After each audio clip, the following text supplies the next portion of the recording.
Hey friends, I wanted to talk about pureed soups today. So classic ones would be like cream of whatever soup, like cream of mushroom, cream of chicken, cream of celery soup, and other things like potato leek soup. That one can be pureed. And I just want to talk about how when you have a soup like that, that's very texturally one-dimensional.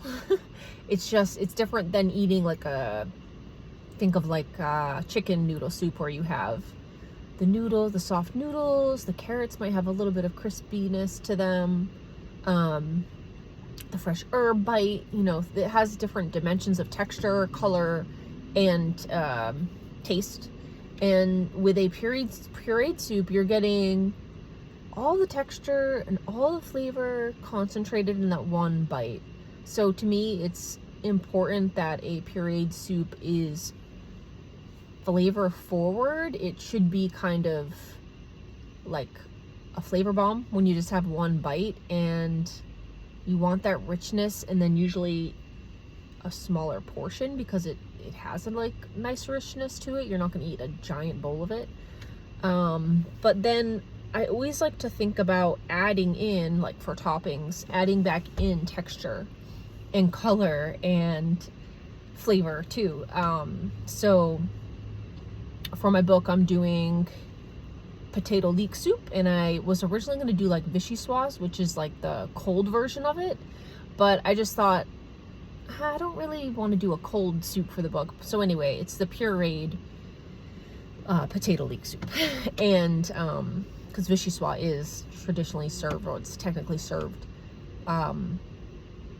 not hot, so it could be like room temperature or whatever. I think room temperature you'll have more flavor, but I don't think anyone should be eating cold soups. But anyway, that's just besides the point.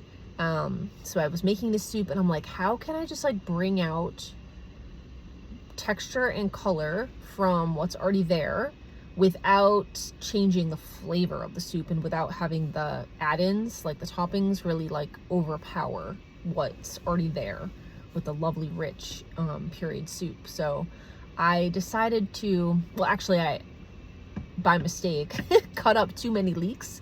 I was like, this is just too many leeks to use for the recipe. So I had like 4 cups of sliced leeks total, and I only used 3 for in the soup.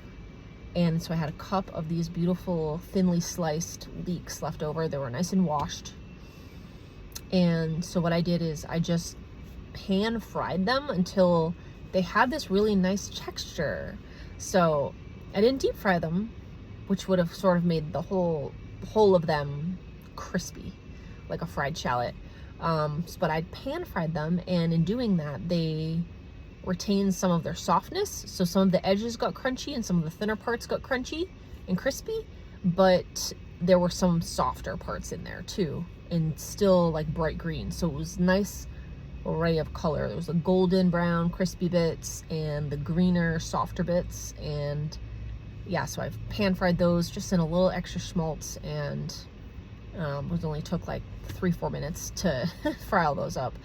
And then I took some sourdough bread, cut them into cubes, and pan fried those in the schmaltz as a crouton. So instead of baking them, just pan frying them, and they kind of absorb the schmaltz or whatever fat you're using when you do this in the pan. And it was just a couple of tablespoons, so it was enough that they got a beautiful uniform crunch, but they were also very flavored from the schmaltz. So I think if you like that flavor, that would be a good way to go, but you could do it with a neutral oil too, and so you're just getting the sourdough flavor more, and with that beautiful texture. And yeah, they weren't soggy, they were completely crisp, almost like the texture, more of the texture of I don't know how they do it with these store-bought croutons. They're like very light and airy, they're not hard. I am not a fan of hard croutons. They're nice when they soften in your soup, but I feel like if they're too hard, it's unpleasant to eat. I feel like you're gonna break your teeth. So these were like more of that airy crisp, and crisp throughout from like pan frying them this way. And yeah, so that's how I did it. I added a little extra color from the fried leeks and some texture with the crispiness of the leeks and the croutons, and a little more flavor from the croutons. Oh, actually, I infused the schmaltz or whatever fat you're going to use. You could do this just as well. When you're heating it up, pop a couple of sprigs of thyme or sage or whatever goes with your flavors. Pop it in there just whole and let it infuse into the fat while it's warming, and then just remove it while you fry them, and it will have like another layer of flavor. And then of course I sprinkled on some fresh thyme in there and a swirl of cream, and just a little extra cream for nice visual effect. And yeah, I just think these pureed soups are super quick to make. They're so fast.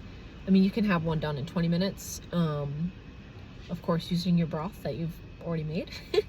And then adding just like a little special touch with those other elements can really elevate that soup and actually make it feel a little more filling and satisfying. So that's my spiel. Bye.